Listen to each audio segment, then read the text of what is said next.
What's up, guys? This is Smackdown channel. Tonight I'll be doing a review for Smackdown, Friday Night Smackdown. So let's get to it then with the opening segment of Cody Rhodes. Alright, the American logo flashes across the screen as we shoot inside the arena in Tulsa, Oklahoma. And before a word is said on commentary, the theme for Cody Rhodes is "Out comes the WWE Universal Champion" to start the show, just like his theme says as fans sing along. After the music dies down, it's apparently virtually immediately that Tulsa is going to be an explosively loud crowd tonight.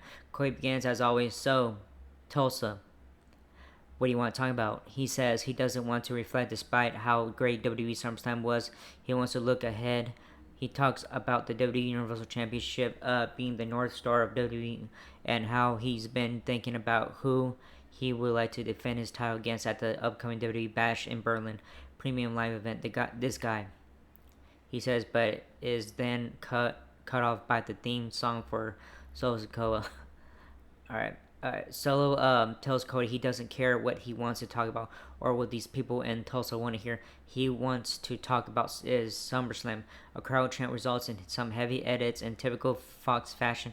Solo with Tama Tonga and Tonga Loa on his side. Cody says we can talk about SummerSlam where Solo couldn't get the job done himself and got Jacob Fatu hurt as a result.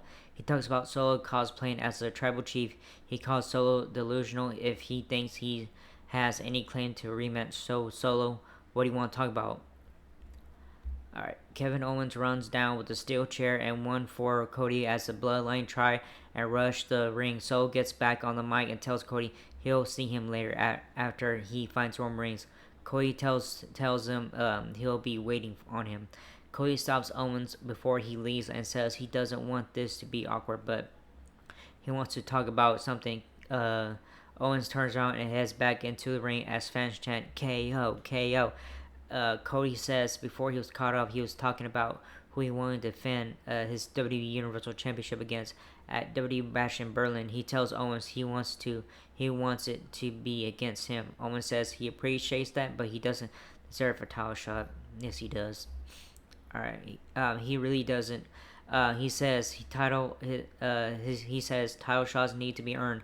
His win/loss record in recent time doesn't call for one. He appreciates it, but he's not the guy. Fans chant, "You deserve it," which Cody points out. Cody says he had a feeling he say no, but he hasn't forgot the sacrifices Owens has made for him. Cody tells Kevin he can say he doesn't deserve it all he wants, but he says he's going to go have a conversation with Nick Aldis now, and he has a feeling he'll see things the same way he does. Alright, first match coming up is WWE Tag Team Championship number contender qualifier, A-Town Down Under versus Street Profits. Alright, the theme for A-Town Down Under his outcomes Austin Theory and Grayson Waller for opening match for this week's show, which will be qualifying match for the number one contender spot for the WWE Tag Team Championships as they sail inside the square circle. We head to a pre-match commercial break. When we return, we see the Street Profits and B-Fat backstage. Byron Saxton interviews them about the Bloodline winning the tag team titles. They talk about how it's been 3 long years and how A-Town Down Under is in the way to getting the titles back. They head out to the ring, and then the bell sounds to get one of two title contender tourneys about to start. Dawkins and Theory kick things off for the respective teams. Theory jumps off into the early offensively and tags in Waller to hit some double team spots, but then as Waller tags Theory back in, Dawkins starts to take over control of the offense. This continues until he misses a spear in the corner. He blasts his shoulder into a steel ring post. He ends up on the floor where Theory and Waller head over to handle him. When Waller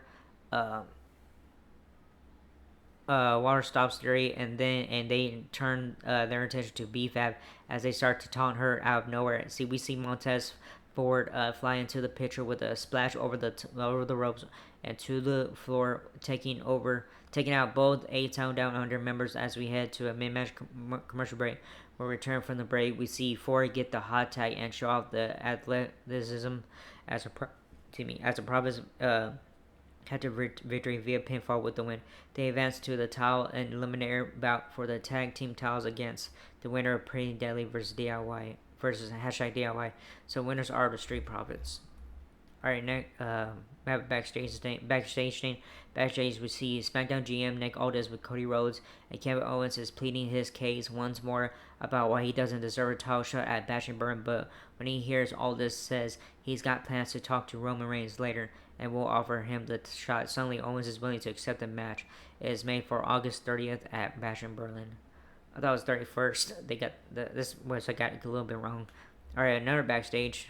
When we return, we'll see Tiffany Stratton backstage, frankly, trying to set up the championship celebration party for Queen Nia Jax. Pretty Daly walk up and pinch Pretty Daly the musical once again. Stratton walks off and gets into another back and forth with Chelsea Green and Mean Girl style, while Piper Niven stands in the background looking tough. All right. All right, next match is Jay Cargill versus Alba Fire. We see a video package on the WWE Women's Tag Team Champions. Alba Fire and Isla Dawn is shown when it wraps up. Jay Cargill makes her way out and heads to the ring for a singles action in our next match of the evening. As she settles inside the square circle, we should gears ahead to quick pre-match commercial break. When we return, theme for Alba Fire and Isla Dawn hits. Out comes the reigning tag champs with Fire scheduled as Cargo's opponent. The bell sounds official offer running this one, which lasts all of 2 minutes, with Cargo dominating the bell-to-bell. After the match, Blair Davenport joins Fire and Dawn beating down Cargo and Bianca Belair until Naomi's theme hits and she runs out to make the save. So winner is Jay Cargo. All right, next match is WWE United States Championship limit match. Santos Escobar versus Andrade. The official graphic for LA Knight's live action United States Championship celebration flashes across the screen. Corey Graves and Wade Barrett promoted. Coming up next, on that note, we should get to another quick commercial break timeout. All right, this is a promo with LA Knight thing. When we return, the new U.S. champions and Jews, and he makes his way out to the ring with his newly won towel wrapped around his waist. He gets up on the ropes to pose, but slips and falls down. Yeah, I saw that. He slipped. I saw that. And it says right here, whoops. He gets on the mic and begins, as always, let me talk to you. Yeah, I saw him slip and stuff, so, yeah, so Santos Escobar's theme hits to cut him off after he runs through all of his catchphrases and typical Rock / Stone Cold wannabe mannerism. That's fucked up what you just said right there. Leo Del Fantasma, leader, pretends to congratulate N.I. on capturing the U.S. title at SummerSlam, but then he tells him he sucks. Edward rants about Knight being a flash in the pan, and then finishes by saying, with everybody saying, Escobar C.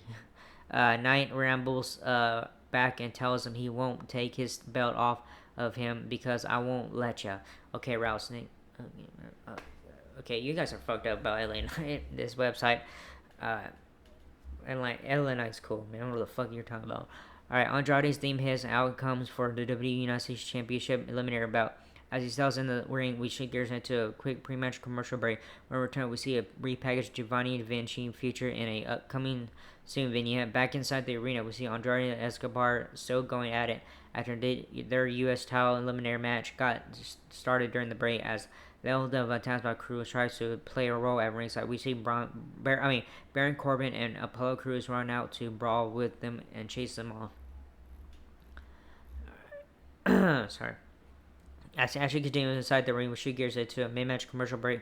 As this high-stakes match continues, when we return to see Andrade hit a beautiful moonsault from the ring apron to Escobar on the floor. Back in the arena, he hits a top rope crossbody splash for a close 2 count. He hits 3 amigos for another near fall attempt. Carmelo Hayes comes down to get involved, but he kicks from Andrade on the apron for his troubles. Elektra Lopez gets on the apron and Hayes gets involved again. Escobar gets the win with a handful of tights. So winner and new number 1 contender to WWE United States Championship, Santos Escobar.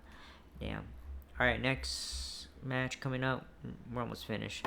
Alright, WWE Tag Team Championship number 1 contender qualifier, #DIY versus Pretty Daly. The #DIY duo, Tommaso Ciampa and Jar Gargano, do a walk and talk promo backstage in their ring gear as they head out to the ring for a second of 2 WWE Tag Team Championship number 1 contender match of the evening. As they settle in the ring, Grace and Barrett are shown on camera. They talk about the passing of legendary pro wrestling heel Kevin Sullivan, a touching video package honoring his life and career errors. We headed to a pre-match break after it wraps up.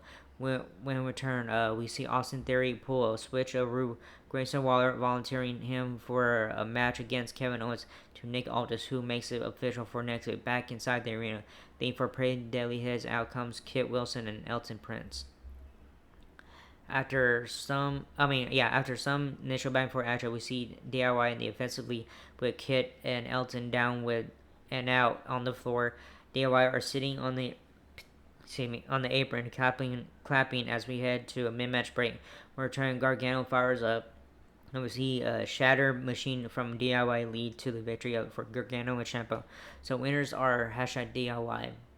Alright, main event time segment. We all know what's going to happen here. Backstage, we see Solo Sikoa telling Tama Tonga and Tonga Loa, don't worry, he'll be out here. He leads the new bloodline to the ring for our final segment of the evening. As the trio settles inside the square circle, we should get into another commercial break. Alright. When we return, Sikoa is in the ring and he begins on the mic. Tulsa, acknowledge me. A new upgraded version of Roman Reigns' theme, much like LA Knight's theme, got a facelift, plays, and out comes the original tribal chief. Sikoa sends his goons, Tama Tonga and Tagaloa, after him, but he easily takes them out. Fans chant OTC, OTC as he locks eyes with Sikoa in the ring. He slowly makes his way to the ring apron and steps inside the ring ropes as the cheers from Tulsa crowd grow louder. Roman, Roman chants spread throughout the building, and then the two meet in the middle of wildly trade shots. Reigns decks Sikoa with a running Superman punch for an enormous crowd pop. He backs in the corner and sets Sikoa up for the spear, but his Bloodline brothers pull him under the bottom rope to save him. Reigns sees the feather boa for the tribal chief that Solo now wears still in the ring. Alright, he goes to pick it up, but the Bloodline guys attack from behind. Sikoa stays at ringside on the floor with the boa back in his hands, giving instructions to Tonga and Loa as they beat Reigns down. Reigns recovers and takes him out with spears. He looks around for the boa and realizes it's gone. Fans chant OTC, OTC again. The OTC exits the ring, lets out an Oos roar cry, and runs around the ring to spear Tama Tonga through the barricade. He tears apart the commentary desk and grabs a steel chair. Another stare down from the ring to the stage between Reigns and Sikoa wraps up things up. That's when she goes in and stuff. So yeah, that was a good one and stuff. So thank goodness he's back, man. Because man, the new bloodline's been turning shit apart and stuff, and yeah. So thank goodness Roman Reigns is back. So thank goodness, yeah, finally, man. So anyways, that was a good show tonight and stuff. So hope you enjoyed this video or not, whatever. So yeah, anyways, if you guys want to leave a comment or like, subscribe, hit the bell button and stuff. You guys don't leave a comment, I don't care what you guys do. But anyways, that was it, and I see you guys in the next video. Laters.